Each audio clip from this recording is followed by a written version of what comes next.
Кривичниот суд одлучува за екстрадицијата во Србија на порнешниот член на ОВК Томор Морина, кој од Белград е обвинет за воени злоставства на цивилно население. Тој беше уапсен на граничниот премин Блазе пред 10 дена и оттогаш се наоѓа во екстрадиционен притвор, а Косово и Србија се закануваат со нарушување на односите со Македонија во зависност од тоа дали Морина ќе биде екстрадиран или ќе биде пуштен на слобода. Министерството за правда му ги предава на судот документите испратени од Србија, а според најавите денеска или утре Кривичен ќе треба да одлучи дали поранешниот припадник на ОВК ќе биде испорачан на Србија која го бараше преку Интерпол. Од судот велат дека ќе треба време да се разгледаат документите, а потоа да кажат дали ќе дадат мислење или пак има потреба од дополнителна документација.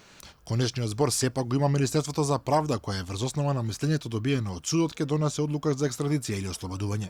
Косово жестоко се противи на можната екстрадиција со образложение дека Морина е косовски државјанин и се закани дека ако Македонија го испорача на Србија ќе има последици. Србија пак најавува одговор доколку Македонија го прекрши меѓународното право и не го испорача осомничениот воен злосторник.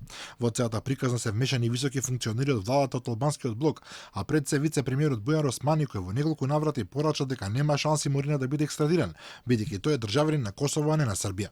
Иако судот не му го одобри барањето за посета на Морина во притворот, Османи рече дека нашол начин да му испрати порака на осомничениот дека гарантира оти нема да ја биде предаден на Србија.